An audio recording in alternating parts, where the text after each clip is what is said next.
We are back with a brand new video. In today's video, we're going to be covering the top 5 draft sleepers for the 2022 NBA draft, in my opinion. Now, we do have some honorable mentions here. There were so many guys that I could have put in the top 5, but I just picked my 5 favorite ones, I guess. All of these guys are considered sleepers. So yeah, without further ado, let's get into it, man. Leave a like, subscribe, comment down below. Let me know what you guys thought about this video. If you guys think there are any more sleepers that I did not even mention, I'm probably going to mention most of them in my honorable mentions anyway. But if you guys have any other names for me to check out and talk about, put them in the comment section below. And yeah, let me know what other video ideas you want me to do. I've done some mock drafts. I've done some other draft content. I've done some NBA content. So yeah, let me know if you guys want me to do some other content that you guys would love. And if I see some likes on those comments and some ideas, then I will be highly considering doing those type of video suggestions that you guys present out there. So yeah, leave a like, subscribe, and comment down below. Let's get right into it, man. So we do have some honorable mentions to start off with. The guy pictured right here is Trevion Williams. He really was like my 6th guy that I really wanted to put on here, because I do watch a lot of Big Ten since I go to Illinois. So I watched a lot of Purdue, and Trevion Williams is an absolute stud in my opinion, and I think he's going to be like a 2nd round pick. Now, we do have to define, like, before I even get into the rest, like, what is a sleeper? You know, a sleeper to me is not a guy who's projected to be a 1st round pick, in my opinion. Like, when you look at all the big boards and all the mock drafts, like, majority of them will not have these guys in the 1st round. You know, even the big boards, majority of them will not be top 30. So like, when you look at these outlets, I've seen a lot of people saying guys like Patrick Baldwin Jr. is a sleeper, or guys like even Jalen Williams. Jalen Williams was a big sleeper before, and I was a huge fan of his, but like now I can't really mention him as a sleeper because everyone is hyping him up now, and everyone's gonna, you know, put him in the 1st round convo. So he's not a sleeper anymore. But a lot of these other guys who haven't really been getting that 1st round buzz, they are sleepers to me. And you know, all these gentlemen right here, the list that I mentioned in honorable mentions, starting with Trevion Williams, Jalen Williams, John Butler out of FSU, Ron Harper Jr., Rutgers, a couple of overseas players like Hugo Besson, Gabriel Procida, Alondes Williams is also there, and then David Roddy from Colorado. These are all sleepers in my opinion, but these all did not make the top 5. But yeah, if I had a 6th guy, I probably would be Trevion Williams, which is why he's pictured here down below. But yeah, when we get to the top 5, it's pretty hard for me to rank who's my number 1 sleeper versus who's my number 5 sleeper. So I kind of just did a list. Don't really take into consideration who's number 5 and who's number 1. Like, it's just a list of guys at the end of the day. So at number 5, we have DEREON SEABRON. He is a wing player from NC State. He measures about 6 feet 7 tall, and he weighs about 180 pounds. He's 22 years old. And his stats in college are actually really nice. He averaged 17 points a game, 8 rebounds, and 3 assists. Splits as far as shooting from the field was pretty solid, 49%. 3-point shooting was not his forte, 25.6% from 3, and then 71.3% from the free throw line were his splits. Now, when I look at a player like SEABRON, I think the biggest thing that jumps out to me is his athleticism and his length, his wingspan. I did not put his wingspan down here because I forgot to, but his wingspan, when you look at him on the court, is very eye-popping. He's an athletic specimen in my opinion. I think that he's a guy that in transition can really make a name for himself. I think he reminds me a lot of Delano Banton, who plays for the Raptors. You know, he played for Nebraska last season, got selected in that 40 range in the draft. Same athletic type of tools to Delano Banton. I think he can also bring the ball up. He's like a kind of like a point, like forward in my opinion, like point small forward, kind of like a Delano Banton was last season and this season with the Raptors.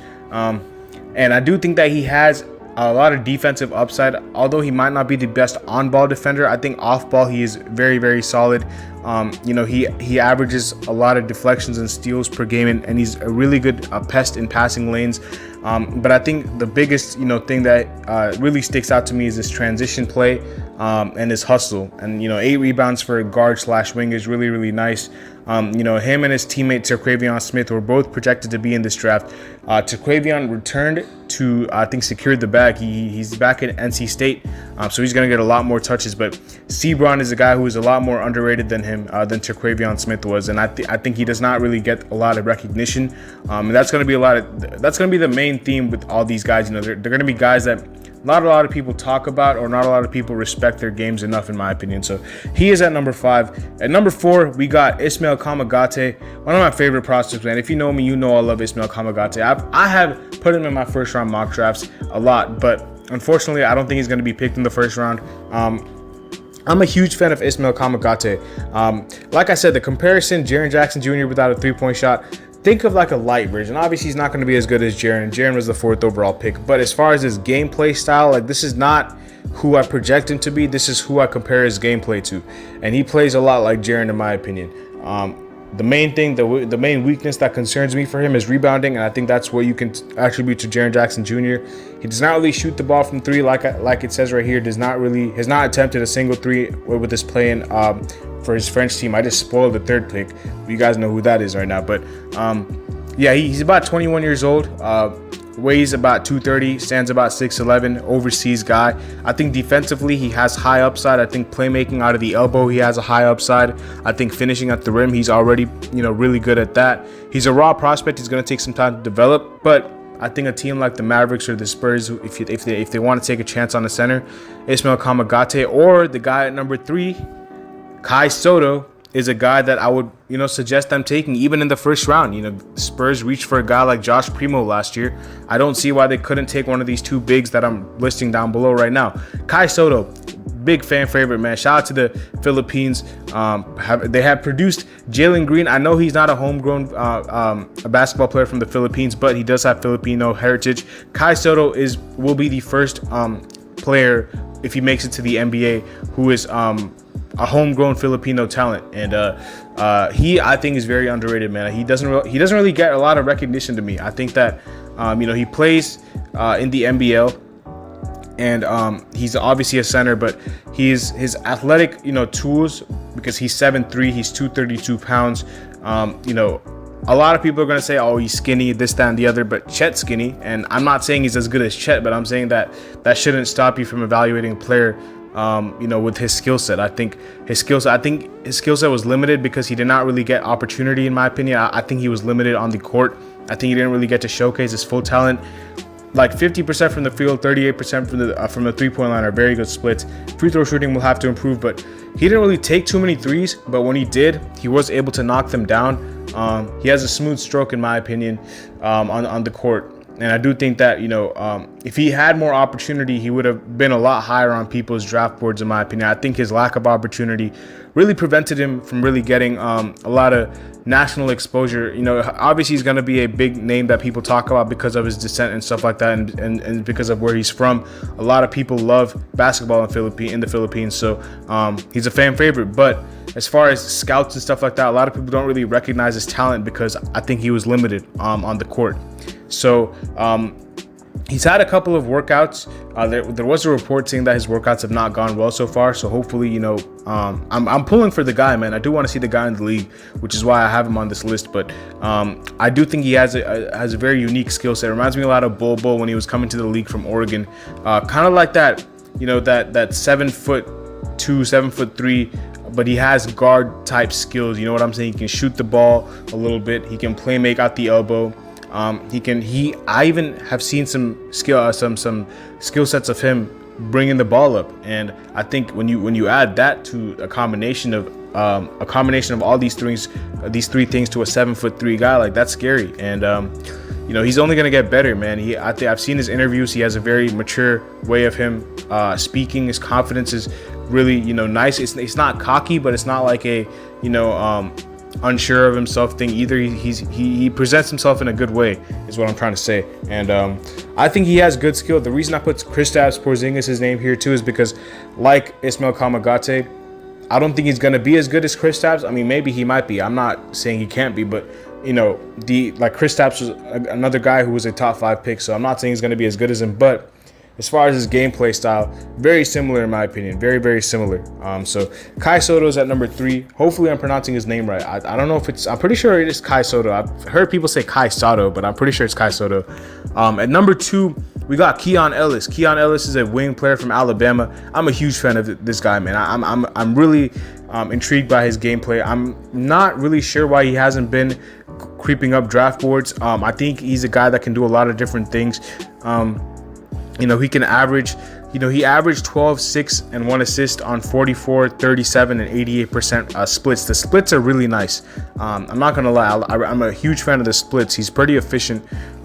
He's one of the best 3-and-D wings in the draft. And he's a guy that he'll play with energy, he'll play with hustle, he'll play with heart. Reminds me a lot of like Wesley Matthews, like guard versions of Robert Covington, Jay Crowder. Maybe if you go back in the day with like Latrell Sprewell, Bruce Bowen, like that type of archetype is his game, in my opinion. I think he has a very, coveted skill set that in the NBA, shooting and defense are the two main skill sets that are required to play in the NBA, in my opinion. And I think he has both of those covered. Herb Jones just spoke highly of him, went to the same school as Herb Jones. I think he's going to be a stud, man. I think whoever picks him up, even like if he goes undrafted, bro, like a team like the Lakers, if they're trying to bounce back from their bad year last year, KEON Ellis can come in and just shoot the ball and play defense, kind of like what Austin Reeves did last season, and just be a very good NBA ready player. I think KEON Ellis is one of those guys who I think isn't really getting the hype he deserves, so that's why I have him at number 2. At number 1, we have one of my favorites, and this is kind of a biased thing, but I have Justin Lewis, man. I'm a huge fan of Justin Lewis from Marquette. I think this is a guy that could come in right away and be a plug-and-play type 3-and-D wing. Another 3-and-D type player, in my opinion. He doesn't really have too many weaknesses when you look at his game. He can put the ball on the floor. He can finish at the rim. He can definitely shoot the ball, but his main attribute is defensively. He's really, really nice. Average 17, 8, and 2 assists on 44, 35, 76 splits. Splits are not bad. He has good, height and, length and width. And his weight, 235, is a good frame for him. Reminds me a lot of OG and DeAndre Hunter with his gameplay, 3-and-D wings. Not really too many weaknesses in his game, but again, I think that's what a lot of scouts don't like, is that he doesn't really have one thing that stands out about him, which is why I don't think he's as high on draft boards as people, like me, try to make him seem. But I think this is a guy that if my Heat took him at 27, bro, I would be ecstatic, because just watching this guy play, you can tell by the way he hustles and plays hard, his feel for the game. Like, you can't teach those type of things, man. Like, all the other stuff you can teach, like getting your shot better and stuff like that, but as far as the intangibles, you can't really teach those type of things, and he has those. He has the it factor. So I think he's going to be an absolute stud for whoever picks him. But I'm praying he goes to the Heat. I really want my Heat to take a guy like Justin Lewis. So yeah, a little bit of bias, but I genuinely think this is a guy that is not getting the hype he deserves. I saw him on a draft board. I think he was like 50, which I think is very, very, very low. He was in that 40 to 50 range. But yeah, those are my top 5 most underrated / sleepers in the draft. Let me know what your guys' thoughts are in the comment section below.